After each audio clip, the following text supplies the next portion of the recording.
run down the stairs to check it, I was concerned that it had actually gone the other way because the sound was so loud that I was worried she'd gone through the front, and that would have definitely been worse. And So, we are live here to chat about the traumatic events that Carrie and Kate have been through for the last, week or so. Garage doors have been destroyed. All manner of tragedies have happened, and apparently a hurricane is hitting around all of our general areas tonight, but not us specifically. But thoughts are with those who are evacuating. Good luck on I-75 North, but for real. We're so excited because it's been a minute, and also literally all of the good television hit at the same time. We are going to be talking about Agatha All Along. We're going to be talking about Only Murders in the Building, which is continuing. You know that's our bread and butter. And then on top of that, we're just spoiled for choice. We got all kinds of other stuff. Superman and Lois has returned for its final season. I think 2/3 of us are watching High Potential. 100% of us should be watching High Potential. Vox Machina has returned. Love is Blind, which no one but me cares about, etc., etc. So, Kate and Carey, how have you been? How are you feeling about this renaissance of television? And do you bring me any news? Sorry, that's 3 questions, but you got this. I've been good. Life's been crazy, but I've been good. And because of that, I don't have any news at all to bring. So sad. No news is good news, and I've always said that. Carrie, what about you? I am doing fantastic. I could tell you there's news. There's been a casting for the new Green Lantern show, and I've seen his face, and I could tell you his name, but I was pretty sure I get it wrong. So look it up, people. There's a new Green Lantern. The John Stewart Green Lantern has been cast, so that's cool. And I am in a whirlwind with all this incredible television that's happening all at one time. Trying to keep up with it. So you say you don't know the actor's name, and I saw that come across my Twitter timeline, I think this evening. I'm not sure when the news broke, but what do you think of the casting? Because just to be straightforward, every single thing I saw about it was not the happiest. Funny, I have not checked to see what the response has been to the casting, other than like I think just the posting. I've not like gone down the rabbit hole of looking what the response to it has been. Mhm. If nothing else, certainly looks the part, and it's strange because and looking into his eyes, and here I am talking about looking into a man's eyes, but they're freaking gorgeous, right? They almost look CGI, which is crazy. So he Mhm. has superhero eyes, like Green Lantern eyes, if I can say that right. Mhm. So I don't know. From everything that I've heard about the show, it's supposed to be like a sort of like a police sort of like investigative detective type Green Lantern show. So that's intriguing. That's exciting. It's sort of a grounded sort of thing. And the fact that they've cast people means it's going to be coming soon. So that excites me more than anything else. All good news. Yeah, I'm curious to see what direction it goes. If it's not David Ramsey, it's got to be somebody, and we'll see where it goes. I'm excited. A little bit of a superhero renaissance, maybe. Because you've got like some phases dying out and some new phases starting, and DC's got to get on that somehow. Um, the news that I bring, other than the fact that the Kansas City Chiefs are undefeated, which nobody except me and Taylor Swift are rooting for them, and I get that, but three-peat anyways. I heard, and Kate, tell me if you've heard more about this, is that there's a Pride and Prejudice like remake coming out called The Other Bennett Sister or something, and it's like Mary Bennett's story. What do you know about this, if anything at all?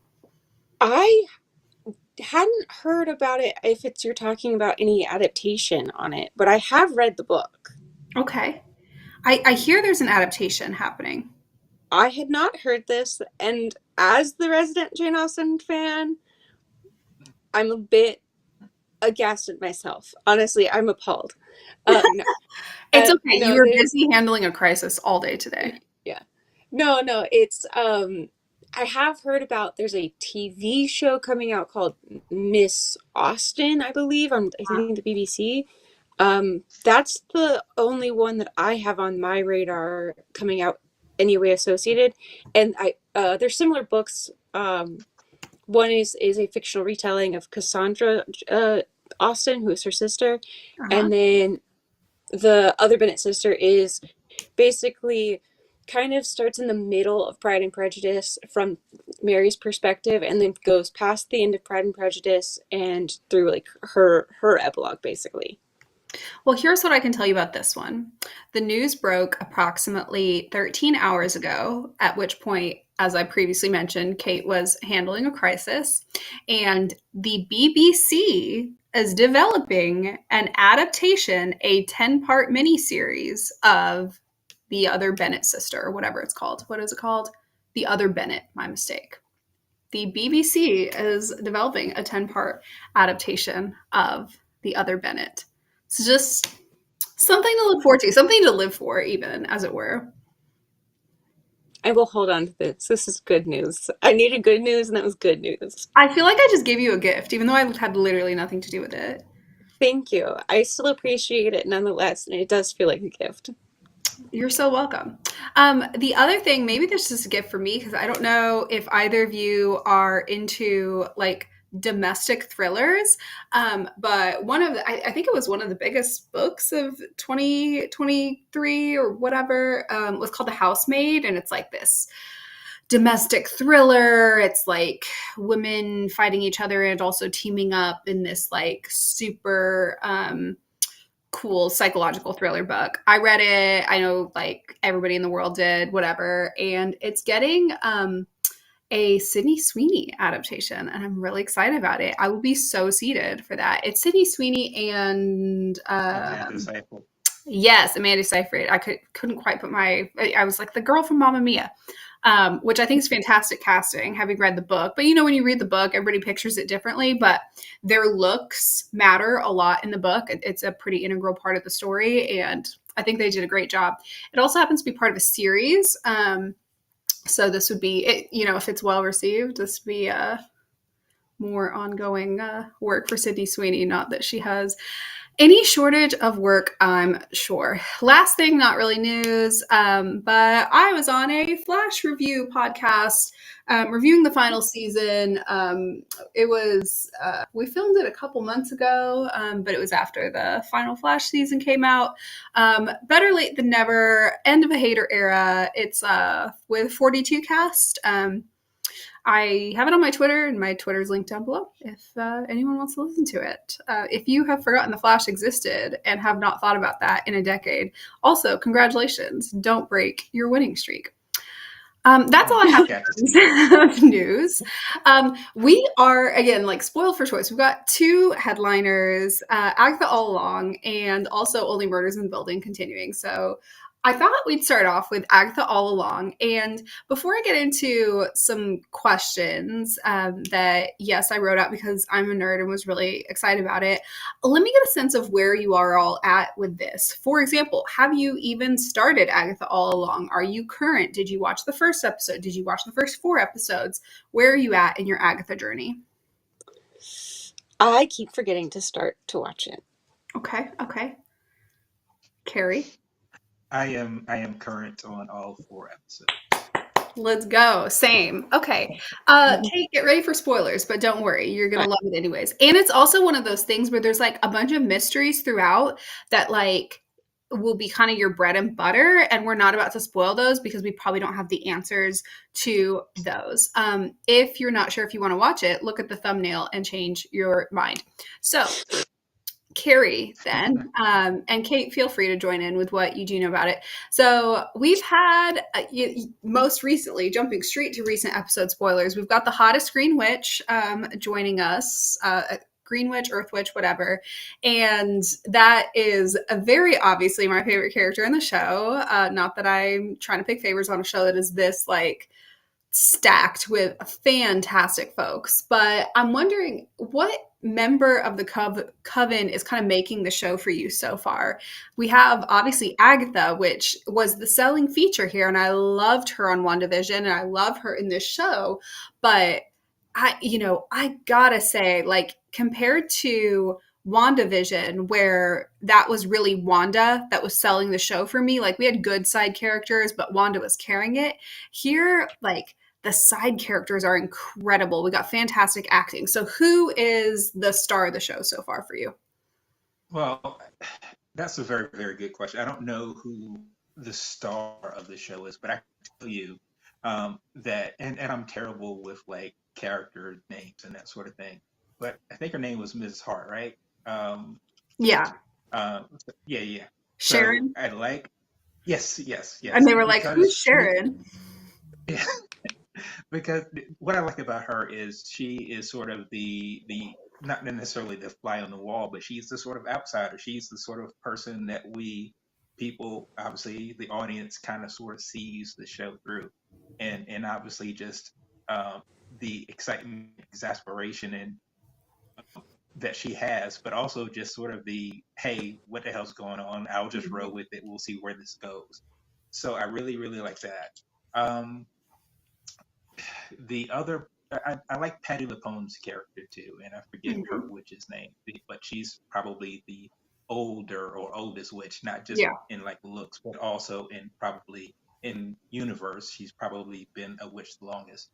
Because I remember her, the actress from like episodes of Law and Order and stuff. That's neither here nor there.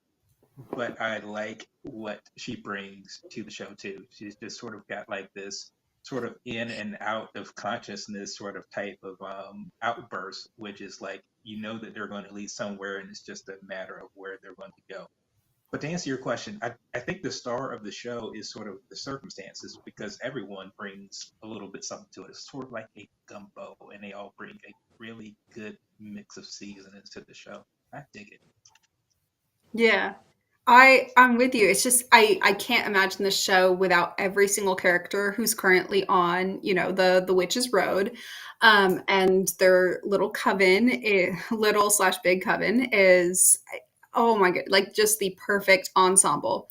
So in terms of the characters interacting with each other, I think for me, the dynamic feels very unique in that nobody gets along, but also nobody fully hates each other's guts and is trying to kill each other per se. It's a lot Not of yet. not yet. It's a lot of bickering. There's some deep wounds. There's some shallow, petty, grievances. There's some shallow, like humor bonds. There's some deeper friendship bonds and some level of respect, but with a little bit of a crack in there. The relationships are all they have this tension to them. So my question for you, obviously, I'm invested in the Agatha and Aubrey Plaza relationship. But other than that, were there any like interpersonal dynamics that are standing out to you that's really kind of selling the show, including, I'll stop ignoring men. I'll throw in the teen in there and the dynamic of him being there with the coven. Well, I mean, obviously that feels like the biggest mystery of all this, right? The Hmm. the relationship or the circumstances of Agatha and Teen, and sort of um, what sort of role he plays into all this because he sort of came in and glommed himself on, and it's like the interesting thing apart about their relationship, right, is under normal circumstances he feels like the kind of person, and Agatha feels like the kind of person that would have had him come into her existence and immediately pushed him away because it's like, why are you here, dude? Hmm. But the fact that she feels and looks and seems intrigued by him, and he obviously has a need and sort of desire to be part of what they're doing, that relationship is interesting. And I don't. I mean, obviously, there probably are people who are comic book people and that sort of thing who know where it's going, but I have no idea. I'm just intrigued to see where it goes. Um, Even though I like that relationship, obviously the relationship between Rio and Agatha is sort of like the big deal, sort of like they have this history, but we all sort of like get bits and pieces along the way of what it was. So um, that's really, really because we've never really seen Agatha be sort of vulnerable. Mm-hmm. And those are the two characters that she sort of gets an opportunity to be vulnerable with. And the question is obviously why, right? Is she using them? Does she have true feelings about either one of them? And that's always the fun part of a show when quote unquote the title character is essentially not a good person, right? Mm-hmm. Um, so that's what I really, more than anything, it's like you've got a bunch of people who aren't all a bunch of good people, Mm-hmm. but they have sort of like a shared purpose, and we get to see what sort of conniving and backstabbing and sort of, and even on the other side, what sort of genuine bonds may form. So I think that's pretty fun. I I agree with you, except I don't know what you mean because Agatha's never done anything wrong a day in her life, and she is a great person. But other than that, fully agree. We see an interesting moment with regard to both the romance and the mystery, where we see Agatha and Rio almost kiss, and then we see Rio inform her that the teen is not hers, and I interpret that to be a reference to like that's not her son. Which, as an audience member, it seemed like there was some sort of almost heavy-handed foreshadowing that that could be her son and that she doesn't know it because of the spell and he doesn't know, and so on. So what do you make of that? Do you think Rio is telling the truth? Do you think it's Rio's son? Do you think, there's some other explanation there? Could the teen end up being evil? Like what is the foreshadowing telling you at this point, 4 episodes in? Mephisto is always the answer, right? And I'll be honest, I'm that's just like a fanboy response because I have no idea who Mephisto is, right? So let me say this. I The easiest answer I can give you is I really don't know, and that's Mhm. probably still a good thing to be able to say. Like 4 episodes into what is it, 10 episodes this Mhm. season or something along those lines. Um, it just obviously someone cast a spell on him or sigil on him, and it's like, why would she do it? If that's the thought about it, um, I think the easiest thing for me to say is I don't know, and I don't want to say that I don't care that I don't know, but I kind of don't care that I don't know because it's still sort of fun for me anyway to sort of be experiencing a show where I'm figuring out things where like the characters are figuring out things when they don't already know and the audience doesn't already know either. Or at least I don't. I kind of like that experience. I have a theory. It's not a very kind one, but we have this, at least I think we're kind of led to believe that, okay, somebody cast the sigil, and whoever cast the sigil, it works on them too. So whoever cast it, say it was um, Rio, or say it was Agatha, whatever. And it's, something to protect them. And they're kind of doing it self-sacrificially because in the process, they're losing their son, or they're losing their little brother, or they're losing, whatever it is he may be to them. Right. But they've cast the sigil, and it was sort of, an act of protection, and it's in order to keep his identity from being known, even though that means his identity is now no longer known to them. So self-sacrificing. My theory is that it was the opposite.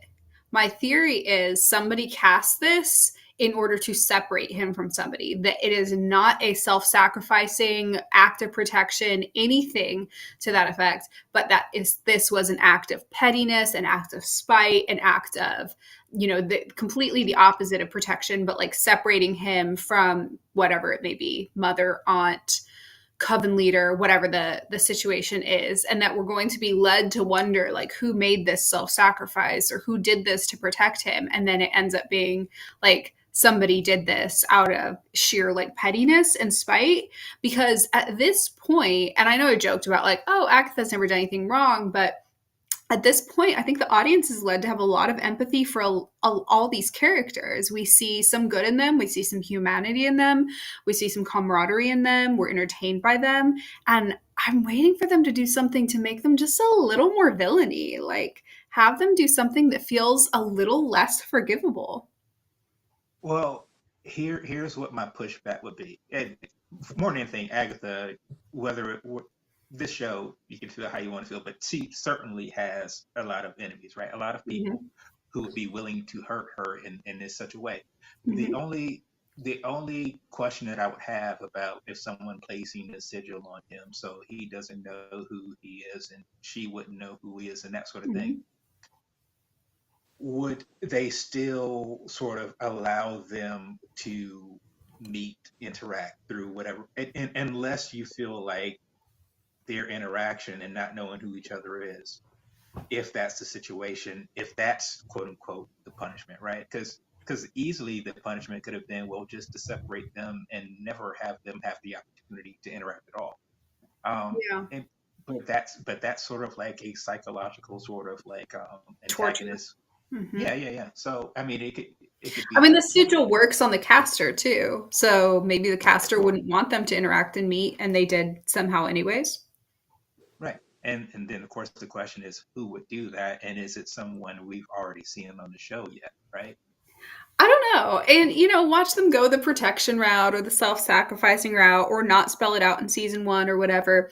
I do find it interesting in contrast to WandaVision, where we had that same sort of concept of, a mother being separated from her children. Theoretically, this is, the child of somebody in the group seems to be the most obvious answer. Could be wrong. But we're seeing those same themes pop up here. And similarly, we're seeing it pop up with, potentially villainy or unempathetic women or, whatever everybody else thinks, even though I think they're great. I don't know. It's interesting. It's a very common theme, regardless of what the explanation is there. Absolutely. Well, Kate, I apologize for spoiling the first four episodes, but you simply must watch them. Um, who knows what will happen from here on out, but that is, it's so good so far. I had high expectations for Agatha all along, and somehow it has exceeded them. Now, let's talk about Only Murders in the Building. And I'm going to start with the same question. Where are you all at with it? Are you current? Are you behind a few episodes? I know you all have been watching at least some of it. I'm current. As am I. Okay, perfect. Let's go. So, and I am as well, obviously. The last few episodes, we've had some interesting, I guess, like filmy tropes, whether it be interestingly choreographed fight scenes, the meeting of longstanding character siblings, misplaced or misunderstood phone calls. They've really been playing with these sort of story tropes. What story tropes are you enjoying this season? Is there anything in particular that's working for you where you had sort of a favorite or highlight moment from the last couple episodes?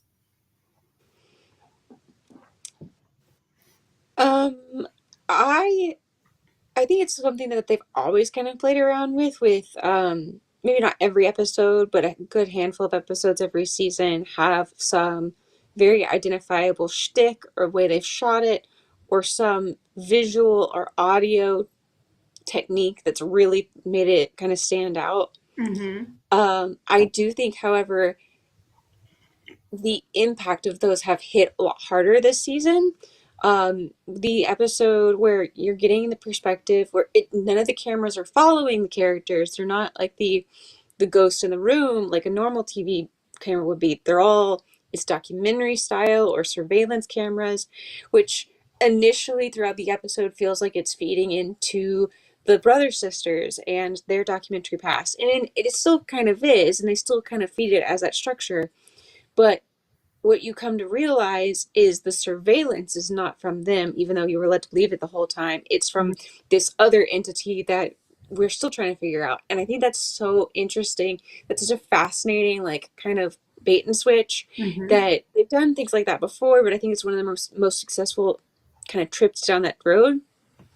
Um, and I think a lot of their techniques to kind of, bend your expectations this season have been really, really well done. Agree. What I also like is the way that they have been able to expand, um, well, I guess in two ways, sort of being able to expand the number of players and the cast that they Mm-hmm. have and use this season while still feeling intimate, right? Mm-hmm. Um, it would be easy to sort of like introduce a bunch of new characters and feel like you never get a chance to know them. But Hmm. even I get what are they, the Westies, I guess, in the west part of the Arconia, Uh-huh. you feel Hmm. like you know them, right? And for the short period of time that we get to spend with Charles's sister, I mean, in that one little episode, we feel like we know her. So I really like the way that the writers sort of give us characters and give us sort of circumstances where you really get to know these people.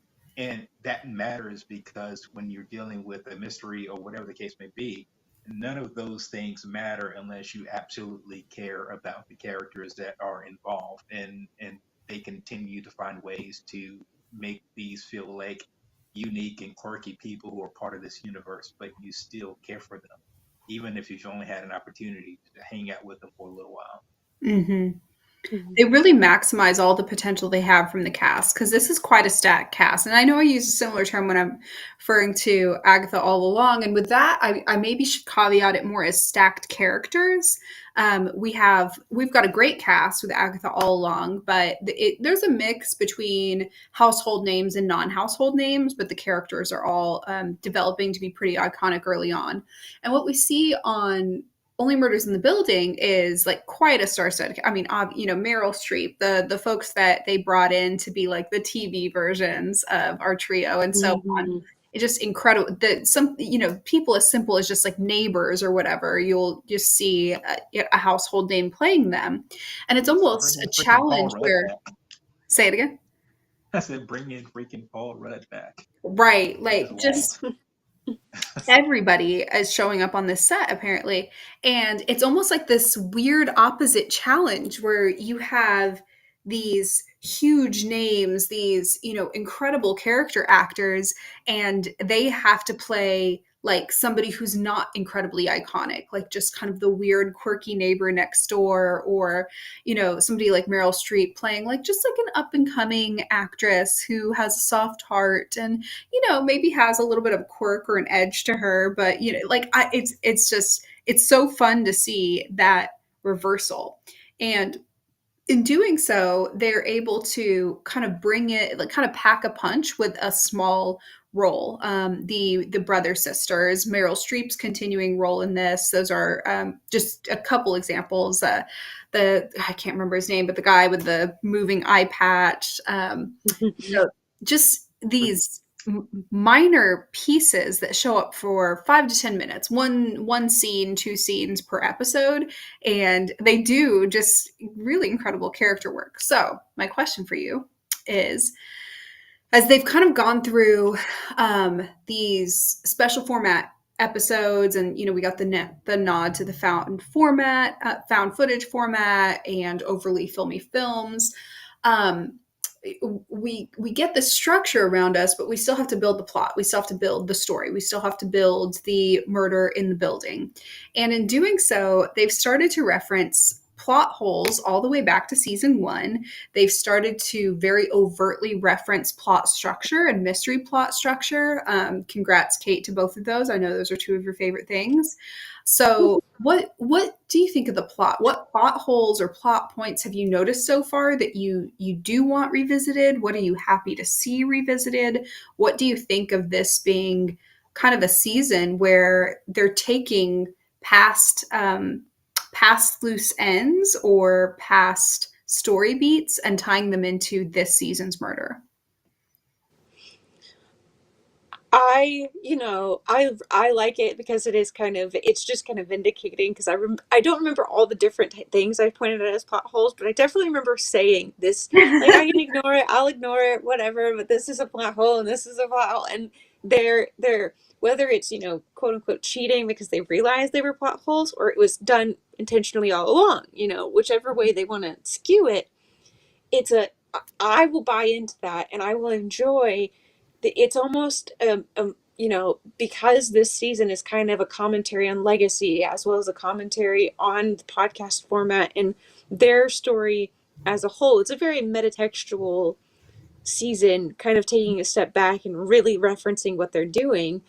I kind of like that the mystery in and of itself is they're pointing out it's been staring at you for the past 4 years. This has already been going on. Mm-hmm. You've been missing clues. Um, and for all the fact that we kind of have this running bit of it's these three people who have no business being this good at solving murders for how wacky they go about it. They have a good track record, but they have also missed a lot of big key details. Mm-hmm. And the idea that new people can come along and point out even bigger details that they've missed is actually, it's fascinating, it's hilarious, and I think it's a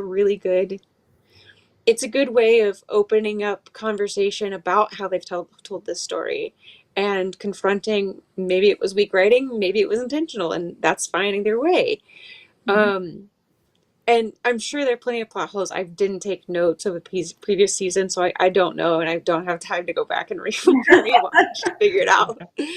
But I am excited to see like what they realize and what they uncover. And there's still, I think, plot holes that have come up in season 4 that they haven't fully addressed yet. Mm-hmm. The whole Saz. Mm-hmm. Yes, we've had ashes, but we've had things that aren't matching up with the metal body parts. And to me, that was a waving red flag of you guys went out of your way to mention that she had metal Mm-hmm. joints, and then we found the joints, but we didn't find any of the rest of her body. I am not sure what could have possibly gone down at the police station when they did DNA testing on those ashes, or whatever they would have done with those ashes, but we still have no body. We have no proof that Saz is dead. Mm-hmm. And that's a big thing that going into the last couple of episodes of this season, I'm paying attention to, of how they're going to wrap everything up, what plot holes are going to still kind of leak out, and how they're going to deal with that, because it's a fun show, but they do have a tendency to have that. Mm-hmm. And see, this is where the absolute difference like comes into play, right? Because I am someone, it's like plot holes, plot. So I'm like, what are we talking about, man? Take me to the next one. But I do feel like that they have pulled me in terms of like, you know what? It may very well be time for me to craft my own murder board or murder wall, right? Mm-hmm. Because Well, you got to commit the now, murder first. well, here's the thing. Well, for me personally, I feel like now I may very well need to start like going back to season 1. Because Mm-hmm. here's the thing. I remember how I feel about all of the seasons. Sort of you remember like the watermarks in Mm-hmm. those seasons, right? But if you were to ask me about something that happened in like season 1 or season 2 or season 3, Mm-hmm. without context, I couldn't say, well, yeah, this happened in, you know what I mean? So Yeah. I feel like them opening the door to say, hey, this goes all the way back to season 1 does two things for them.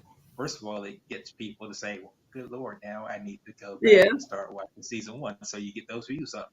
And I'm one of those people who now needs to go back and say, maybe I'm going to put together a murder wall and see, not necessarily if I can figure this out, but at least when they do get to the point of figuring it out, I can at least say, well, yes, okay, that makes sense, right?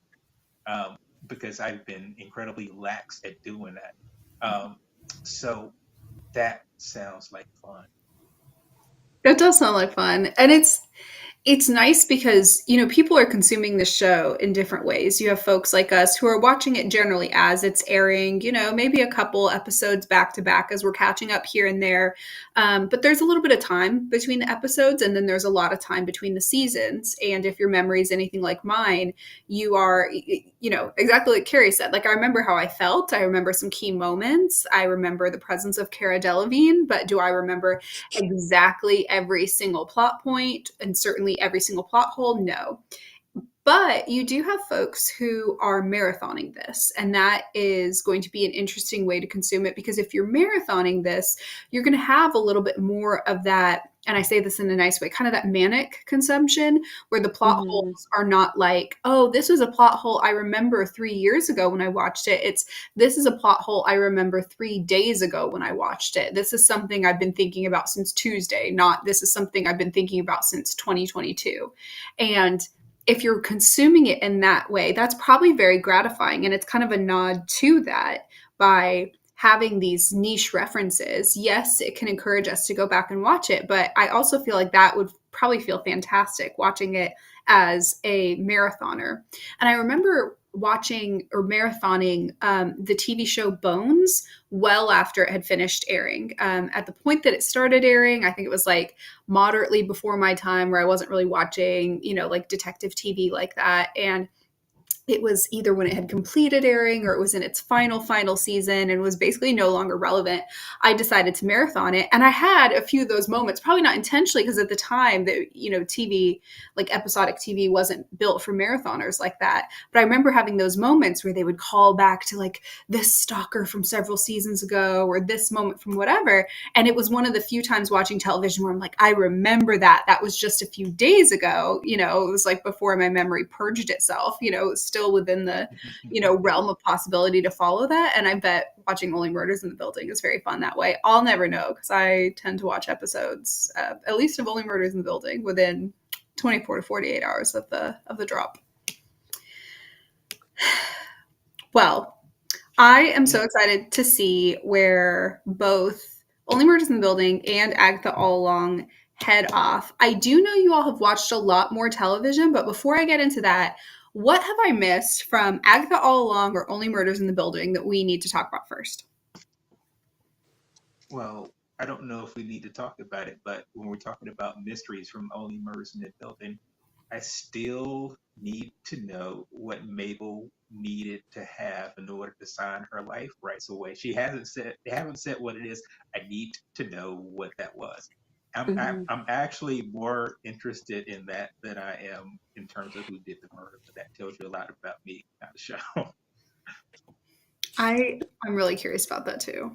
Me too. Watch it be something like just more money. Yeah, I mean, it could be. I can almost see them doing that as like a we strung you along for so long. Mm-hmm. Here's a little half funny. Yeah. I could see it be a little bit more sentimental, but still kind of, well, oh, obviously, with it being they just buy her an apartment in the building Mm-hmm. or something like that. Yeah. But I'm also so intrigued to see it be something so completely off the wall. My guess, honestly, because of how they structure their things, is we'll get a reveal and it somehow connects to the next person that gets murdered, and it Mm-hmm. becomes intrinsically tied to next season. But I'm intrigued in that either way because yeah, it's a mystery and so that gets my brain going. But I do think it's an interesting thing where it's not the murder; it is a what is she hiding? Because she is the most mysterious of the three. And so when you get to learn something about her, it's always kind of more unexpected. What if it's something crazy like diplomatic immunity or some kind of immunity, or everybody involved in the project can never testify against her because she has Mhm. murders in her past, or she is a murderer or the murderer or one of the murderers, and it's some version of immunity. Yeah, asking a Hollywood agent in your contract to buy you diplomatic immunity is really, really funny. Maybe not diplomatic, but like some other kind of immunity. I get it. Nobody's funny. Just like, I don't know, buy it, whatever. Insane. Everything has a price. Everything has a price, and I've always said that. Okay, so we have watched a lot of other things this week, and some of them are like so big. In another week, they would have been headliners. And Carey, I'm going to have you start because I know a couple of yours are that. Within the last, I guess I shouldn't say week, but weeks, the final Winona Earp movie came out. Superman and Lois dropped the first two episodes of their final season. Tell me what you've been watching. Well, I'm going to give you a curveball because I don't remember if I put it in the doc or if I mentioned it to you. But the Penguin Oh, um, okay. on Max Mm-hmm. has released. I want to say that they are 3 episodes in. It's Colin Farrell playing the Penguin, sort of taking off from where the Matt Reeves Batman movie ended. Um, it's without spoiling a lot, it's obviously in the Batman universe, but Batman is not in this show. And the best way to describe it is it is essentially The Sopranos The Godfather, Breaking Bad, in Gotham. And Kristen Milioti is fantastic in this show as Sophia Falcone, also basically the daughter of one of like the mafia bosses, the major mafia bosses there. Um, what I love about this show is that there are no good guys in this show. Mm-hmm. Everyone has their hands dirty. Everyone is duplicitous. Everyone is essentially out for themselves, and so you don't have to. It's not a show where you're wondering, okay, who is the protagonist and who is the Mm-hmm. antagonist? They're all bad people, Mm-hmm. but they're so good at it. They're so charismatic. You find yourself rooting for the bad guy, and that's always a fun sort of position to be in for me as a viewer. Mm-hmm. So I do highly recommend. Like I said, Colin Farrell's in it, but if you watch the show, you never know because he's under a mound of prosthetics and makeup. I think whoever I don't remember who did the makeup, but I want to say that they sort of like won like Oscar awards for like the Batman movie, Uh-huh. or at least was nominated. It's fantastic stuff. You would never recognize him in it, but it's so freaking good. And I didn't watch The Sopranos, and so I didn't sort of, I don't want to say I didn't get tainted by that. I guess what I want to say is I didn't get influenced by that. But this show, from everything that I can gather from people who've seen both, have really good connections and ties and that sort of thing. It's freaking fantastic. Great stuff. I'm excited to watch that. That was on my list. I think I had saved it to some TV app somewhere to watch, but I haven't got into it yet. It's good to hear that it's going well. I know, anything that is Batman adjacent, everybody sort of is like on pins and needles. Like, is this going to be good? Is this going to be one of the good additions? Is this going to be, DC being DC? It sounds like it's fantastic. So The, I'm excited. the best thing that I could say about it is in this show, no one wants Batman. And anyone who's watching the show would not want Batman to show up because Batman showing up means he's going to ruin the fun, right? So Mhm. that's how good it is. That is high praise. That was a good curveball. I'm excited to dive into that.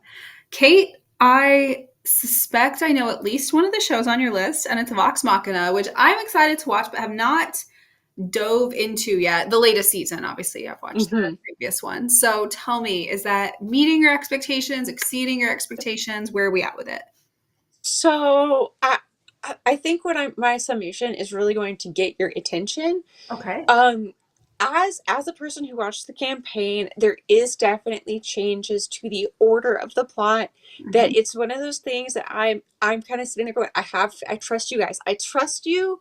I might not have made that choice. I might not have switched that order because of my personal taste, but Uh-huh. I'm gonna trust the process. I'm trusting the process. It's fine, and that's actually been kind of a resounding comment for me for every single season of the show, that they'll change something that makes me nervous, and then I see the payoff. I'm like, oh, that was fine. It was great. So I'm gonna hold on to that hope.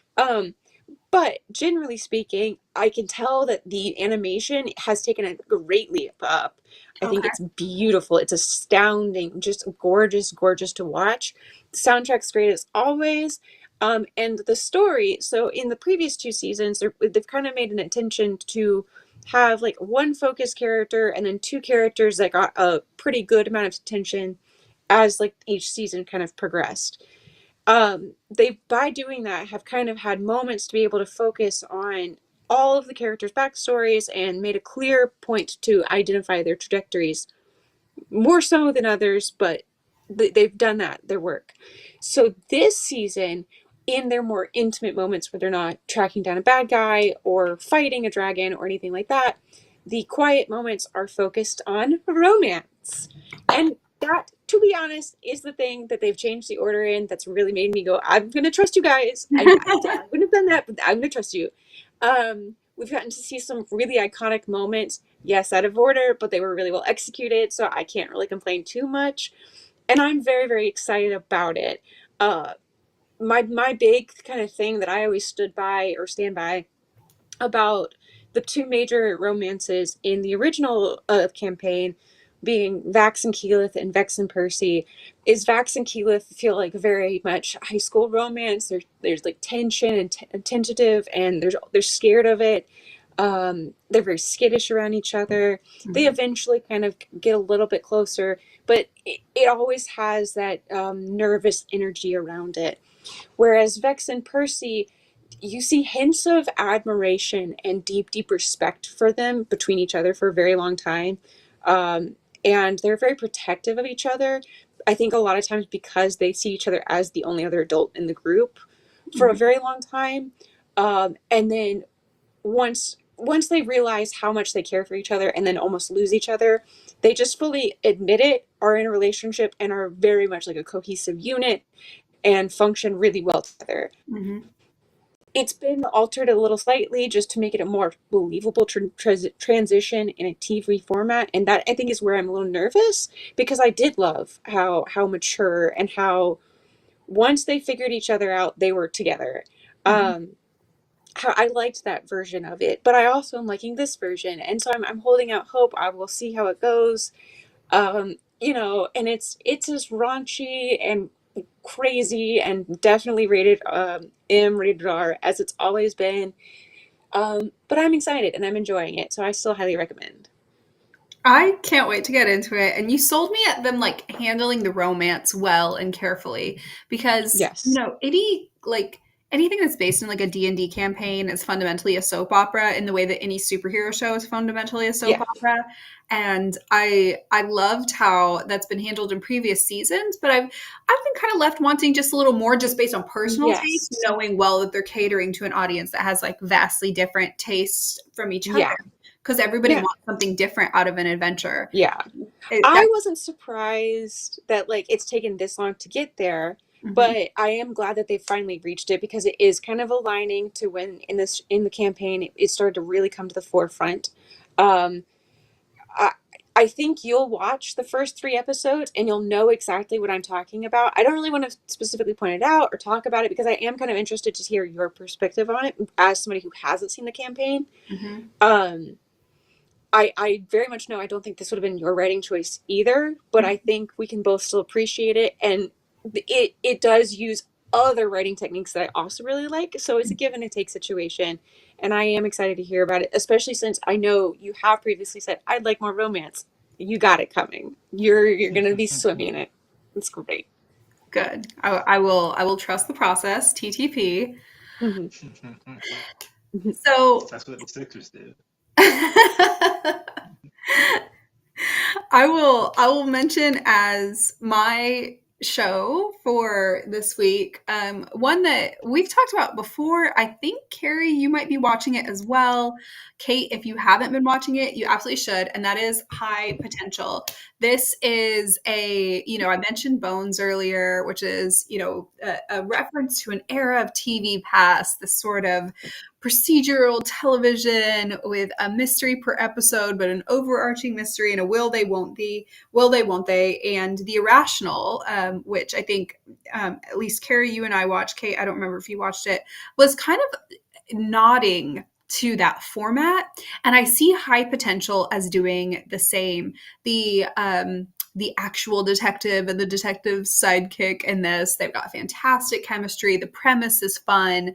The cases of the week are excellent. I've found myself tearing up at multiple episodes, which is kind of crazy.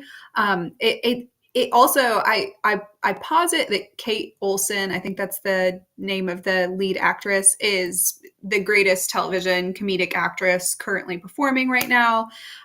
So the comedy of it is incredible, but the rest of the cast is also so good. I can't recommend the show highly enough. It's great. I think 4 episodes are out so far.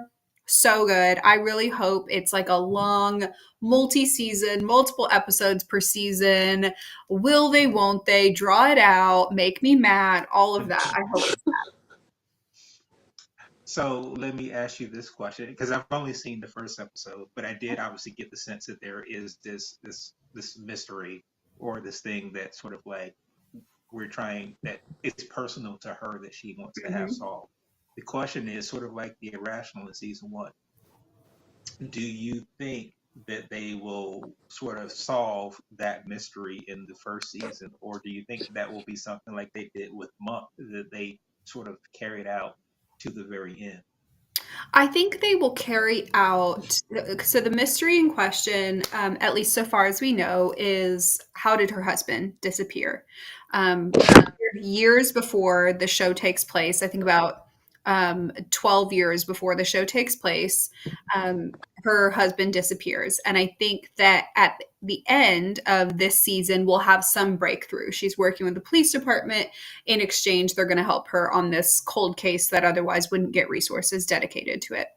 I think they'll have some kind of breakthrough by the end of the season where they, locate where he might have been or locate where he could be. They'll leave it some kind of cliffhanger. And then if this show gets multiple seasons, I would expect within a season or two, they actually do locate him. I would expect him to actually be alive. And I would expect that to occur right when the two characters, the detective and her, are finally stopping their little bickering and they're like almost going to capitalize on their romance, whatever. And then her husband is found. That's what I think they're going to do. So they won't drag out finding him forever, but once he's there, there might still be some mystery of what was he doing when he was gone? Was he undercover trying to bust some, international drug ring, blah, blah, blah? Was he kidnapped by whatever? Was he actually a good guy? Was he actually a bad guy? Like, I think like that kind of mystery may continue after they find him, but I would bet anything they're going to find him and they're going to find him alive well before the end of the show. We'll see. Well, it is time for our famed woman of the week. And last time, Carey, I think we started with you. So this time, Kate, do you want to kick us off with your woman of the week? Sure. So I've only watched two other things this week. I watched some old SG1, Stargate SG1, and some Critical Role. Well, SG1, it's fun. It's history. There's only one woman. She's great, but I'm not going to talk about her. Um, instead I'm going to highlight Critical Role again. I know, crazy. Um, so a character that if you've watched Vox Machina, you've seen before at this point is the Matron of Ravens, the Raven Queen. She's got several names at this point. And she is honestly one of the coolest, most interesting, multi-layered characters, in my opinion, in the entire Exandrian multiverse of their content. She's very layered, very complicated, very mysterious. And in their campaign 3 game this week, they got a whole bunch of information. They actually got to commune with her and speak with her and figure out her perspective on things. And as somebody, like her whole lore is that she was once mortal and now she's a god. And she has kind of the reputation for being this scary entity because she's the god of death, and everybody kind of has these mixed feelings about her. But in actuality, I think she has some of the most compassionate and understanding perspectives about what the mortals are currently going through. And in talking with the heroes, realizes and admits like something needs to be done, and most things that could possibly be done, the gods are not able to do. It needs to be the mortals. I will support you in whatever decision you make, though, is this summation of the conversation. And I think that's such an interesting perspective, and it's such a complicated perspective, especially from somebody so mysterious. And I just think she's everything we learn about her is so much more fascinating. And so that's why I find her so cool, is because I'm always intrigued by what she's going to say. I love that. Yeah. Carey, would you like to go All next? right. Yeah. So one of the reasons why I threw a curveball is because my woman of the week this week is Lois freaking Lane. Elizabeth Tulloch has been freaking fantastic on that show. Um, the the interesting thing about her arc as it is right now is her family is probably in the absolute worst place it's ever been. Not spoilers or anything, but if you know about season 4, you know what season 4 is about, right? And so her family is at the worst point that they've ever been at, and quite honestly, it is her fault. I can't believe I'm saying that out loud, right? Hmm. She wrote the story that included some inaccurate information that was part of the reason that Lex Luthor spent 17 years in prison. And quite legitimately, spending 17 years in prison, not to say that he hasn't committed any heinous crimes in his life, but spending 17 years in prison for a crime that he did not do because you believe that a particular person had a vendetta against you and you made every effort to point that out and it did not matter and you spent time in prison when you've had 17 years to plan and plot your revenge.